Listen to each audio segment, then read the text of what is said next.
Military Appreciation Night, as is the Washington Army National Guard Buck Night and Cheer Sticks giveaway here at the Spokane Arena. Sergeant Jesse Lorhan from the Washington Army National Guard joining us now, and I got to tell you what, you dress up awful nice, Jesse. That uniform's looking awful sharp on you. Well, it's a new idea from our new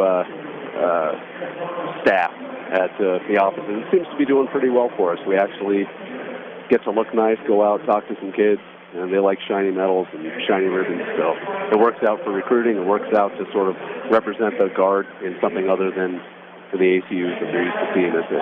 How has the interest in the National Guard grown since 9/11?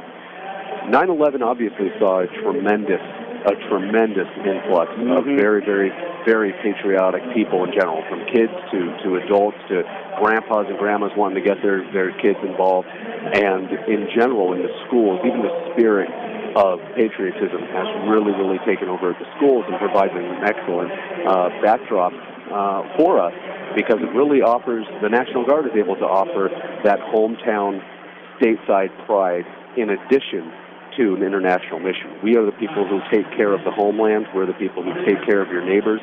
And you look around at the crowd here, you'll see 25% of these people possibly in the National Guard. You'd never know it, but if there was ever an emergency, if there was ever anybody in danger, they'd be the first people to stand up, go out, and protect their neighbors. And that's what we do in the National Guard, and that's certainly what drew me to it. It's that sense of hometown pride, hometown community service, and dedication to our neighbors. You deal with just about every scenario imaginable, I would imagine, from wildfires to floods, any kind of natural disaster. You guys are the guys that are called in, aren't you? Really we are, and actually even chemical and radiological, biological attack.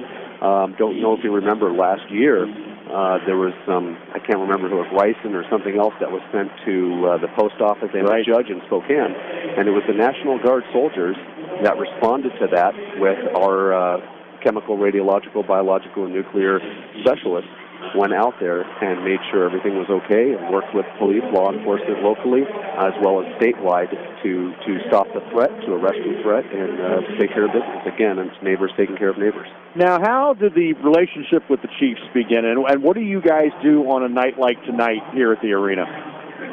The relationship with the National Guard and the Chiefs predated my even coming around here, but I do remember when I was younger, much younger, the National Guard seems to have always been a part of the Chiefs for absolute years.